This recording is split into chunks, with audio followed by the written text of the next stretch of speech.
तो आज का पहला टॉपिक है अल्फाबेट। अल्फाबेट अल्फाबेट किसे कहते हैं, अल्फाबेट कितने होते हैं, अल्फाबेट के लिखने के प्रकार कितने हैं, सब कुछ जानेंगे। तो अल्फाबेट किसे कहते हैं? अल्फाबेट इंग्लिश में ए टू जेड, जो A B C D E F G H Z तक है, उसको अल्फाबेट कहते हैं। ये कितने होते हैं? ये 26 होते हैं। अगर किसी भी पेपर में पूछता है अल्फाबेट कितने होते हैं, तो अल्फाबेट 26 होते हैं।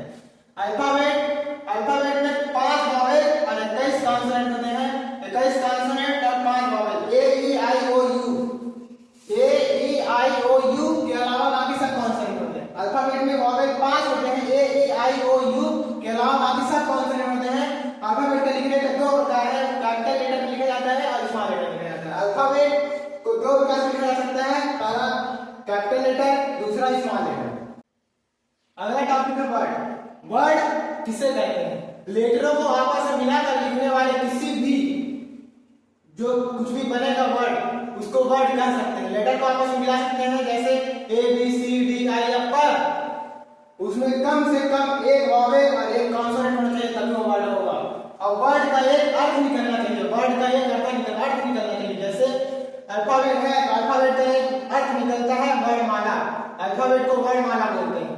जैसे वर्ड वैसे ही वर्ड बनता है। जैसे मान लीजिए आप वॉवेल, वॉवेल मतलब स्वर, कॉन्सोनेंट, कॉन्सोनेंट का व्यंजन, ऐसे अर्थ निकलना चाहिए, उसको वर्ड कहते हैं। वर्ड में कम से कम एक वॉवेल और एक कॉन्सोनेंट होना ही होना चाहिए। और एक दो चीज अपवाद है, जैसे ए आई और ओ। ए एक वर्ड है, ए मतलब होता है एक, आई एक वर्ड है, जबकि इसमें ना ही कोई वॉवेल तो है पर कॉन्सोनेंट नहीं है। ए में भी वॉवेल है पर कॉन्सोनेंट नहीं है, ओ में वॉवेल है पर कॉन्सोनेंट नहीं है। ओ मतलब ओ, आई मतलब मैं। वर्ड के लिए अपवाद है, बाकी वर्ड एक वॉवेल और एक कॉन्सोनेंट चाहिए होता है। और वर्ड को लेटर से मिलाकर लिखते हैं, पर उसका अर्थ निकलना चाहिए, तभी वो वर्ड कहलाता है। अगला टॉपिक है सेंटेंस। अब सेंटेंस किसे कहते हैं?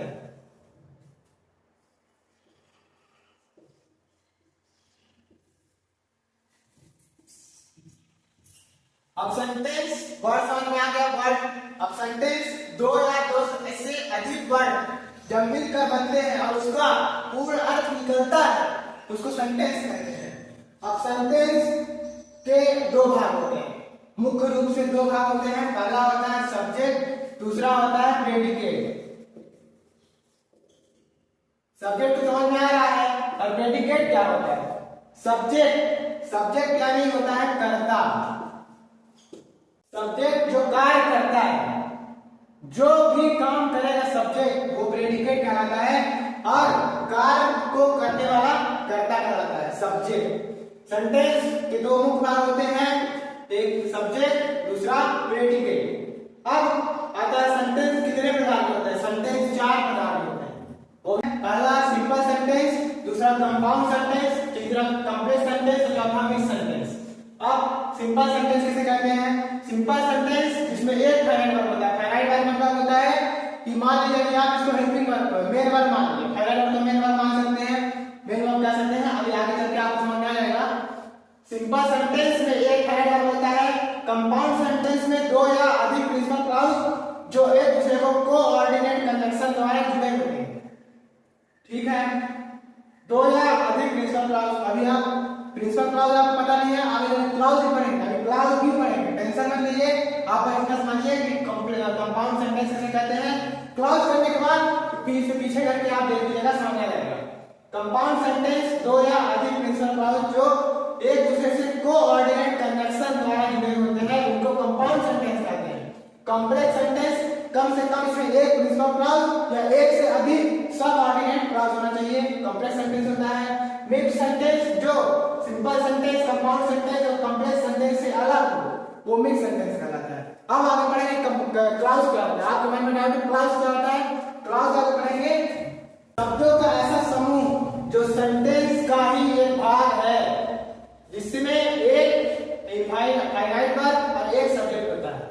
क्लॉज शब्दों का एक ऐसा समूह है जो एक सेंटेंस का ही भाग है, जिसमें एक फाइनाइट वर्ब और एक सब्जेक्ट होता है, उसको क्लॉज कहते हैं।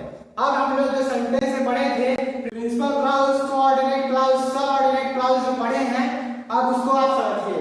क्लॉज कितने प्रकार होते हैं? क्लॉज 3 प्रकार के होते हैं। पहला प्रिंसिपल क्लाउज, दूसरा कोऑर्डिनेट क्लाउज, चौथा सबऑर्डिनेट क्लाउज। अब इनके बारे में हम लोग समझेंगे, तो आपको सेंटेंस समझ आ जाएगा, क्लाउज समझ में आ जाएगा। क्लाउज तीन प्रकार के होते हैं, कौन कौन सा? Principal clause, coordinate clause, subordinate clause.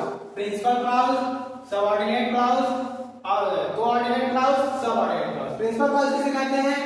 जो स्वतंत्र हो और पूर्ण अर्थ निकलता हो उसको प्रिंसिपल क्लाउज कहते हैं। जो स्वतंत्र हो और पूर्ण अर्थ निकलता हो उसको प्रिंसिपल क्लाउज कहते हैं। क्लाउज पढ़ चुके हैं, क्लाउज आपको समझ में आ गया है कि प्रिंसिपल क्लाउज जो स्वतंत्र हो और पूर्ण अर्थ निकलता हो उसको प्रिंसिपल क्लाउज कहते हैं। कोऑर्डिनेट क्लाउज दूसरा है कोऑर्डिनेट क्लाउज।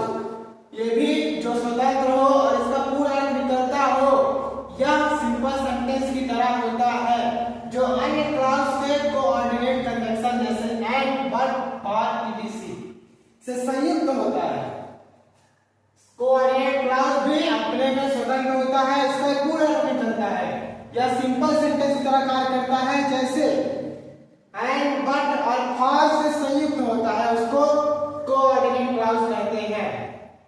संयुक्त होता है मतलब इसका प्रयोग होता है कोऑर्डिनेट करने के लिए, जैसे जोड़ने के लिए सेंटेंसों को। एंड का, बट का, फॉर का दो सेंटेंस में जोड़ने के लिए कोऑर्डिनेट क्लाउज कहलाता है।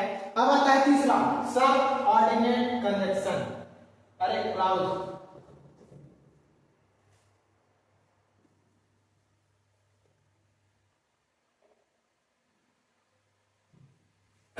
अब आता है तीसरा, सबऑर्डिनेट क्लाउज। ये इनका बिल्कुल अपोजिट होता है, ये अपने स्वतंत्र नहीं होता है, इनका कोई अर्थ नहीं निकलता है, उसको सबऑर्डिनेट क्लाउज कहते हैं। अपने पूरा अर्थ के लिए अन्य क्लाउज पर निर्भर होता है, इसका कोई अर्थ नहीं निकलता है, पर अगर कोई अर्थ निकलेगा सेंटेंस नहीं होगा, बट अपने पूरे अर्थ के लिए दूसरे सेंटेंस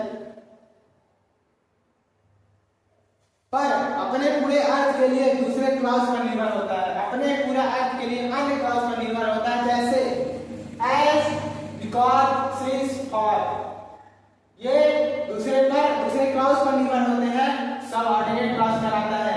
इन्हीं कार्य की वजह से सबऑर्डिनेट क्लाउज इस कार्य की वजह से तीन भागों में विभाजित किया गया है।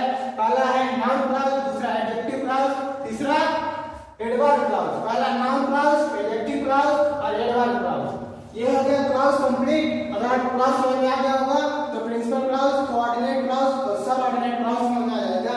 आगे बढ़ते हैं फ्रेज। अगला टॉपिक हमारा फ्रेज। फ्रेज क्या होता है? इंग्लिश में फ्रेज क्या होता है? शब्दों का ऐसा समूह जिसका कुछ अर्थ तो निकलता है पर पूरा अर्थ नहीं निकलता है। फ्रेज शब्दों का ऐसा समूह जिसका कुछ अर्थ तो निकलता है पर पूरा अर्थ नहीं निकलता है, उसको कहते हैं फ्रेज कहलाता है। जैसे red diagram, hand in gloves, etc. आज के लिए इतना ही। और आपको ऐसे ही बेसिक से लेकर एडवांस अगर इंग्लिश सीखने की चाह रखते हैं तो हमारे चैनल को सब्सक्राइब कर लीजिए। पर डे एक वीडियो आएगा जिसको आप देख सकते हैं। एक महीने के अंदर आप इंग्लिश बोलना और लिखना दोनों सीख जाएंगे।